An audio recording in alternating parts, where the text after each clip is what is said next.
Hola, buenos días, bienvenidos. Estamos comenzando nuestro tiempo devocional en esta mañana.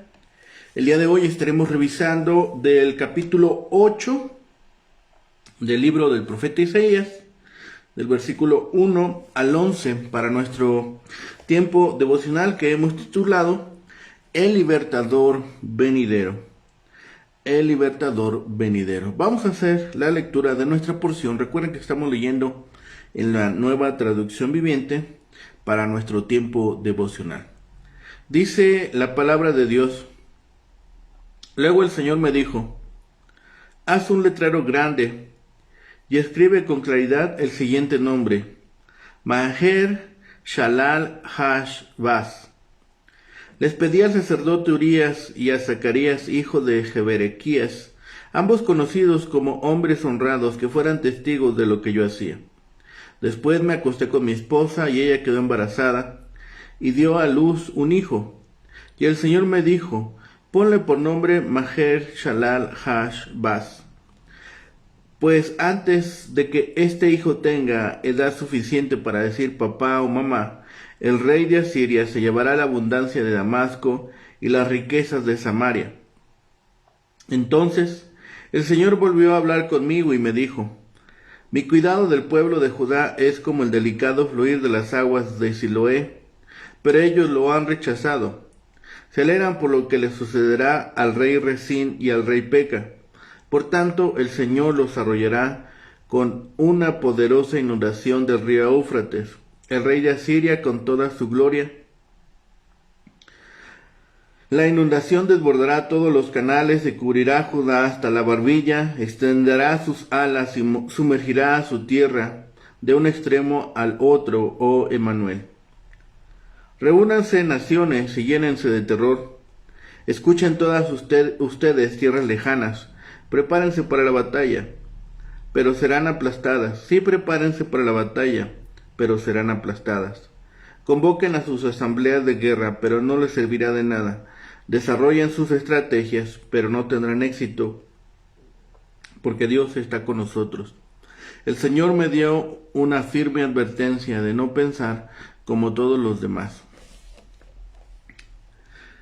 Bien, para esta sección, ahora observamos que el profeta tiene que escribir en un rollo grande o sobre una estela de metal unas palabras que significan: el despojo se apresura, la presa se precipita, señalando que el ejército asirio vendría veloz y haría mucho botín. Muy pronto las riquezas de Damasco y Samaria, ciudades entonces seguras y formidables, serían llevadas por el rey de Asiria. El profeta argumenta con el prometido Mesías, que debería aparecer en la tierra en la plenitud del tiempo, y como Dios la preservará en mientras tanto. Como un arroyo suave es símbolo apropiado de un gobierno suave. Un torrente que anega todo representa a un conquistador y tirano. El éxito del invasor también se describe como ave de presa que extiende sus alas sobre toda la tierra. Quienes rechazan a Cristo hallarán que lo que llama libertad es la esclavitud más vil. Pero ningún enemigo sacará al creyente de la mano de Emmanuel, ni le quitará su herencia celestial. Esta porción habla ahora de la tierra del Mesías. El Señor le dice a Isaías que escriba con caracteres legibles Maher Shalal Hash-Baz en una tabla, y que haya dos testigos, Urías el sacerdote y Zacarías el hijo de Jeberequías, quienes después darán testimonio del mensaje. El nombre significa el despojo se apresura, la presa se precipita, y señala la destrucción de Siria e Israel por Asiria, e interpreta el significado cuando manda a Isaías que le ponga este nombre a su hijo recién nacido. Así que toda esta profecía da ahora esta oportunidad para pensar lo que ha venido sobre este pueblo. Jehová ciertamente les da ánimos a sus fieles. Jehová también tiene algo que decir en cuanto a Israel. Ya que el pueblo del reino del norte desechó las aguas de Siloé que corren mansamente, serán inundados por el río Éufrates. Siloé era el abastecimiento secreto de agua en Jerusalén, y aquí se emplea como símbolo de la palabra de gracia de Dios o de confianza en el Señor. El Éufrates tipifica Siria, la cual conquistará Israel y Siria. También invadirá Judá, inundando la anchura de la tierra de Manuel, pero no con éxito completo, solamente hasta la garganta. Los enemigos de Judá serán quebrantados a pesar de sus planes y preparativos. Es de llamar la atención que la profecía comienza con este mandato que le da a Isaías, la señal de Maher Salal Hasbaz. La señal de Manuel, si bien se refería a los sucesos que habrían de ocurrir en los últimos tiempos, implicaba una señal por el futuro inmediato en que no importara cuán pronto naciera Emmanuel, la actual amenaza habría pasado antes de haberse percatado de ello. Pero no se especificó el momento de su nacimiento. De ahí que la nueva señal es dada con referencia únicamente a un acontecimiento contemporáneo y con sus aspectos más oscuros. Este niño sería el fruto de un nacimiento normal y por su nombre el botín se acelera, el saqueo se apresura. Sería un importante testigo de las predicciones de Dios, tanto sobre el enemigo a la puerta como la próxima víctima de Asiria, es decir, Judá. Esta abundante o incluso minuciosa, este minucioso testimonio llamaría la atención y también confirmaría que el nombre precedió al acontecimiento, es decir, que este nombre tendría un gran significado. Había como imagen dos cosas. Primero, las mansas aguas de Dios y el torrente asirio. Como hemos dicho, Siloé era esta provisión de agua. Otro vocablo para significar conducto, en este caso un acueducto a cielo abierto, no el túnel de Ezequías que en ese entonces pertenecía al futuro. Es probable que sea el encuentro con el rey, lo que sugirió esta figura para representar la tranquila ayuda de Dios. Al recurrir al maligno para combatir el mal, Judá se encontraría en el camino de la impetuosa corriente que desató, y la tierra que estaba comprometida era la de Manuel. Pero hay esperanza, como también amenaza en la expresión hasta el cuello que usa en el versículo 8. Por amor a Manuel se estableció un límite. Había un límite incluso para aquel juicio sobre el pueblo. Luego, la segunda imagen es Dios nuestro refugio, del versículo 9 al 15. Especialmente los versículos 9 y 10 son espléndidos en su desafío. Constituyen la respuesta del profeta al significado de Emmanuel. Dios está con nosotros. Y también la insistencia del Señor de que el pueblo modificará su manera de pensar, incluyendo la terminología que utilizaban y sus actividades, centrándose entonces todo en Dios. Así que, habiendo advertido al rey, Isaías se vuelve ahora al pueblo de Judá. El rey ha desechado las palabras del profeta. Así que ahora el juicio también se expresa sobre el pueblo. No mucho tiempo después de la entrevista de Isaías con Acaz, en el extremo del acueducto de arriba, el Señor le indicó otra vez al profeta que había llegado la hora de actuar. Esta vez, Dios le dice que haga este cartel. Isaías debía escribir el mensaje en esta tabla.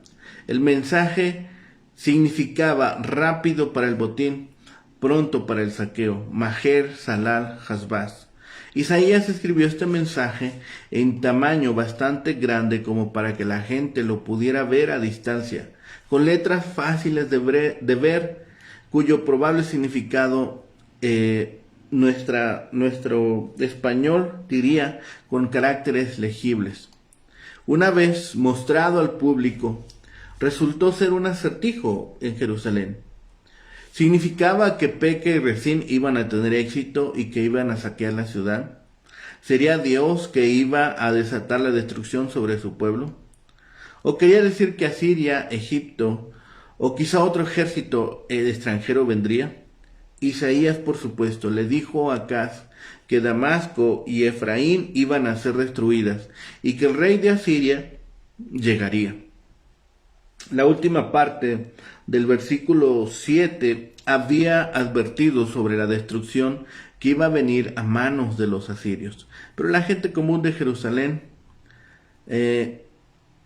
no entendía el letrero. Tal vez significaba más un enigma que un mensaje bastante claro. El profeta invocó la participación de 2 testigos. Recordemos que era importante para ello tener testigos imparciales. Puede ser que Urías haya sido el sacerdote que más tarde le ayudó a Acaz a construir una copia del altar de Damasco, segundo libro de Reyes, capítulo 16, versículos 10 al 16. Zacarías, que es mencionado también aquí, no era el profeta que vivió durante el reinado de Darío, después de que Judá fue desterrado a Babilonia. Pero esto es todo lo que sabemos con certeza. El propósito de tener estos testigos era para dar fe que Isaías había escrito estas palabras mucho antes de su cumplimiento, lo cual le daba credibilidad al profeta y a su mensaje. Nadie podía negar que este hombre de Dios había escrito la verdad. Pero, ¿qué significaban las palabras? ¿Qué pueden significar estas palabras para nosotros? ¿Qué podemos aprender en este contexto? Cerca de un año más tarde, Dios le reveló el significado a Isaías para que lo pudiera compartir con el pueblo. El profeta y su esposa, aquí llamada solamente como esposa, como mujer, tuvieron un hijo. No sabemos nada con respecto a la esposa de Isaías. Puede que aquí la llame solamente mujer porque ella, en cierta forma, también tuviera el don de profecía, o simplemente le llamaban así porque era la esposa de Isaías el profeta. El Señor le dijo a Isaías que le diera a su hijo el nombre de Maher Salal Hasbazaz, que eran las mismas palabras del acertijo que escribió para que todo Jerusalén lo viera. El significado está claro. El rey de Asiria va a venir, se apresurará a saquear Damasco y Samaria y estará listo para hacer lo mismo con los enemigos de Judá. ¿Y cuándo habría de suceder esto? Pues antes de que el niño pudiera decir, Padre mío y Madre mía, palabras que nuestros propios hijos de este tiempo usarían hoy en día. Y así sucedió. Podemos asumir que el profeta que se presentó ante Acaz en el extremo del acueducto de arriba del año 734 a.C. y que escribió con grandes caracteres su mensaje en Jerusalén ese mismo año. Entonces llega la aparición de Tiglat-Pileser, el rey asirio, atacando Damasco en el año 333 y la saqueó, matando de paso a Resín. La campaña del rey asirio continuó contra Israel, tomando Galat y Galilea y deportando su población a Asiria. Segundo de Reyes, capítulo 15, versículo 29. En medio de todo este disturbio político-militar, Oseas asesinó a Peca y se convirtió en rey en el año 732 a.C. En esos días el hijo de Isaías no tenía todavía 2 años de edad, apenas comenzaba a decir papá y mamá. Esta sección vemos que se relaciona bastante con el capítulo anterior. Tiene que ver con el mismo evento, la liberación de la coalición sirio-efraimita y la subsecuente invasión de Asiria, que a fin de cuentas alcanzaría a Judá. El capítulo 7 tiene varias negativas: el rechazo de Acaz de la palabra de Dios por medio de Isaías, la persistente incredulidad del rey en los tiempos difíciles que avecinaban en Judá. Pero esta sección tiene una nota positiva. La nación sería liberada y ese hecho prefigura a un libertador que les daría una liberación mucho más importante. Isaías ya había profetizado la caída de esta coalición sirio-efraimita. Ahora presenta otra profecía del mismo evento. Y como sucedió en el capítulo 7, esta predicción incluye el nacimiento de un niño. Esta vez Isaías y su esposa tendrían este niño. Al niño no se le llama Emmanuel. No era virgen la esposa de Isaías, no se podría asignar este nombre, porque ya había tenido al menos otro hijo del profeta. En el versículo 3 del capítulo 7 lo habíamos leído. Sin embargo, el nacimiento ocurrió un tiempo después de la predicción del capítulo 7, porque según ahora el capítulo 8, la caída de la coalición ocurriría poco antes de que el muchacho pudiera decir papá o mamá. La mayoría de los niños pueden decir estas palabras poco antes del año de vida. Es evidente que en su bondad Dios hizo esta segunda predicción a Judá de la destrucción de Siria a manos de Asiria. Esta profecía fue atestiguada por varios personajes importantes para nuevamente demostrar a la nación que Isaías hablaba de parte de Dios y que sus palabras eran ciertas. Isaías tuvo que apresurarse a cumplir la palabra que le fue dada ahora con una ayuda visual, para asegurar que el mensaje de la profecía se grabara en la mente de los escuchas. Isaías debía escribir en una tabla grande el nombre del hijo que nacería. Debía anunciarse el nombre incluso antes de que fuera concebido, señalando así la certidumbre de su nacimiento. El nombre fue importante. El nombre Maher Shalal Hashbaz es el más largo de la Biblia. Significa pronto al saqueo, presto al botín. Los soldados gritarían estas palabras a sus camaradas al estar asesinando a sus enemigos y despojándolos de sus pertenencias. Los escuchas de Isaías, recordando la profecía de la caída de la coalición sirio-efraimita, debieron entender el significado del nombre de su hijo mientras escuchaban la predicción del desastre que se cernía sobre Siria e Israel. Dios invoca a estos dos testigos, al sacerdote Urías y a Zacarías. No se menciona por nombre a la esposa de Isaías. Ella era considerada como profetisa también, bien porque estaba casada con un profeta o porque tenía el don divino de profetizar. El hijo de Isaías, Maher Shalal Hashbaz, era una señal del próximo rompimiento de la coalición entre Israel y Siria. En aproximadamente 1 año y 9 meses, 9 meses del embarazo y 1 año de vida del niño, Asiria despojaría tanto a Damasco, capital de Siria, como a Samaria, capital de Israel. Esto sucedió, como hemos dicho, en el año 732. Cuando Damasco y Samaria cayeran, Judá debía volverse a Dios, como Isaías había indicado. Desafortunadamente, Urías, uno de los dos testigos, obedeció las órdenes de Acaz después de 732 a.C. y cambió la adoración del templo para moldarla a la adoración pagana que se practicaba en Damasco. Este pasaje que leemos aquí es similar a lo que leímos en el capítulo 7 del versículo 14 al versículo 16 y confirma la interpretación que hemos dado en este pasaje. Así como allí se decía de ese hijo, porque antes que el niño sepa desechar lo malo y escoger lo bueno, la tierra que tú aborreces será dejada de sus dos reyes. Asimismo, ahora dice el profeta en cuanto a su propio hijo, porque antes que el niño sepa decir Padre mío, y madre mía, será quitada la fuerza de Damasco y los despojos de Samaria en la presencia del rey de Asiria. Ambos pasajes son reflejo de un acontecimiento histórico que había de cumplirse en el tiempo de Acaz. Maher Salah significaba los despojos se apuran, el botín se apresura, referente también a la desolación de la tierra.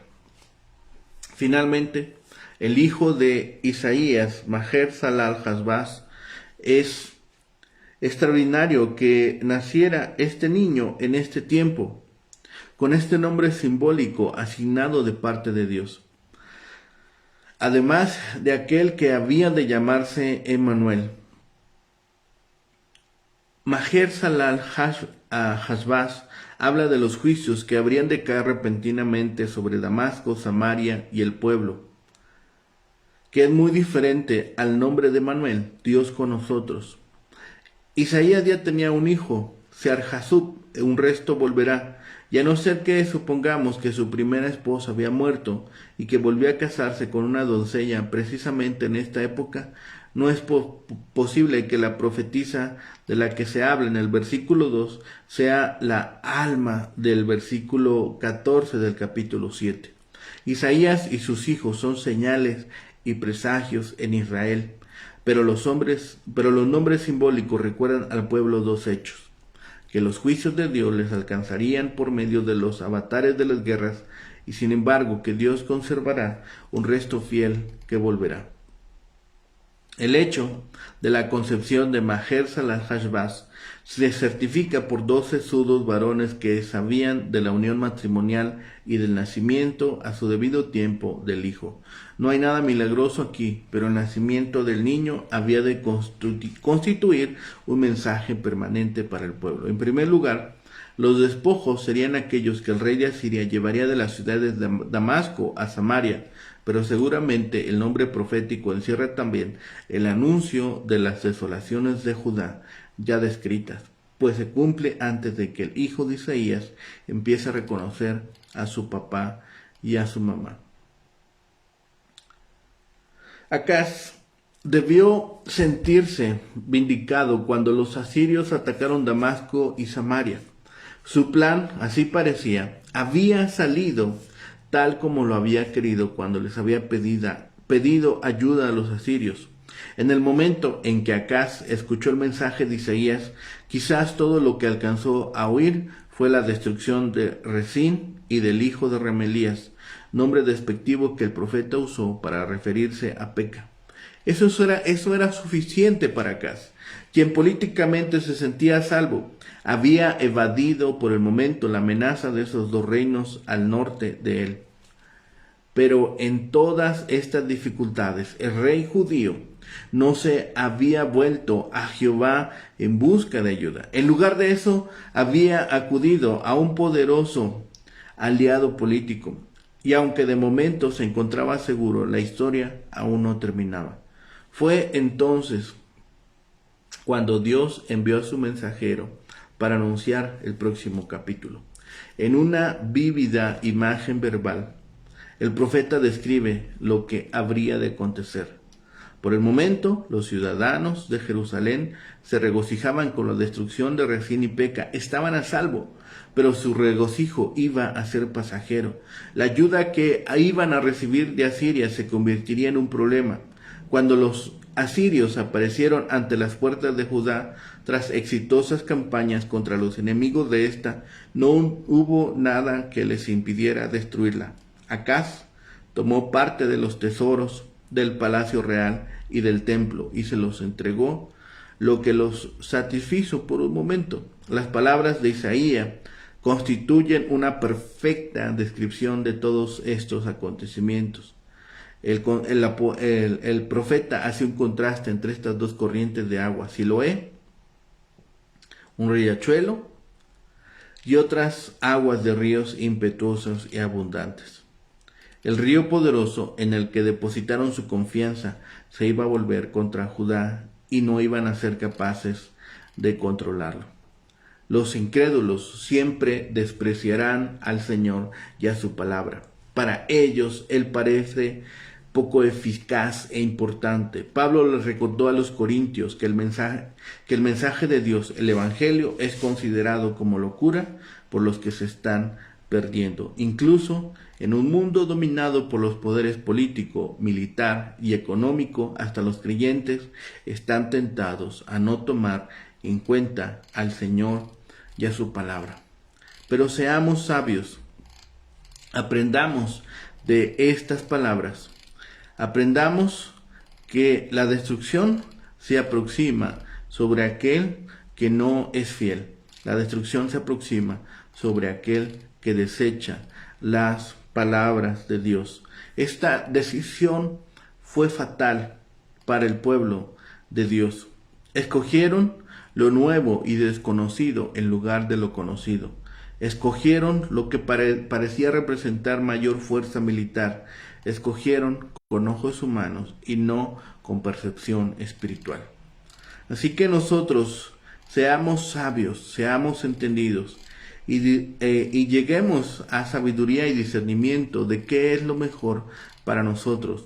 Escoger a Dios nunca será una mala opción. Escoger a Dios será lo más sabio que podamos hacer. Estos versículos predecían la caída de Siria e Israel. Siria cayó ante Asiria en el año 732. Israel lo siguió en el año 722. Isaías colocó su mensaje en esta tabla en un lugar público con las letras grandes para que todos lo leyeran. Dios quería advertir a todo su pueblo. Y debido a que Judá rechazó la protección amorosa de Dios al buscar la ayuda de otras naciones, Dios la castigaría. Vemos dos atributos distintos de Dios aquí: amor e ira. Olvidar su amor y dirección trae como resultado pecado y provoca su ira. Debemos reconocer las consecuencias de nuestras elecciones. Dios quiere protegernos de las malas decisiones, pero nos sigue dando la libertad para tomarlas. No perdamos valor ante la presión. No perdamos valor ante las situaciones que se presentan ante nosotros a diario. Confiemos en Dios, confiemos en su palabra, seamos obedientes y encontraremos que la luz de su paz, la luz de su amor estará siempre junto a nosotros. La luz de su presencia jamás se irá de nosotros. Oremos. Bendito Padre y Señor, gracias te damos en este día, Señor, que nos permites, Señor, despertar, ver las bondades de tu amor y de tu misericordia. Permítenos, Padre, seguir en la senda, Señor, que tú nos has marcado por medio de tu palabra, ser obedientes a ella, Señor, y acudir ante ti, ante cualquier dificultad, situación que podamos tener, Señor, y también poder ser instruidos por medio de ello. Gracias, Padre, por todas tus bendiciones. Gracias, Padre, por tu fidelidad y por tu amor. Y porque un día permitiste que nuestro Señor Jesucristo nos rescatara y nos libertara de las garras del pecado por medio de su sacrificio en la cruz. Te damos gracias por ello, Señor, y alabamos tu bendito nombre, porque eres el único merecedor de tal alabanza. Señor, ponemos delante de ti nuestras necesidades, nuestros anhelos de nuestro corazón, Señor, para que tú hagas con ellos según tu voluntad. Padre, confiamos en tu sabiduría y sabemos que tu respuesta ha de ser la mejor. Padre bendito, todo ello lo rogamos, lo pedimos a ti, en el bendito nombre de Cristo, Señor y Salvador nuestro. Amén. Que tengan un excelente día, que el Señor les bendiga.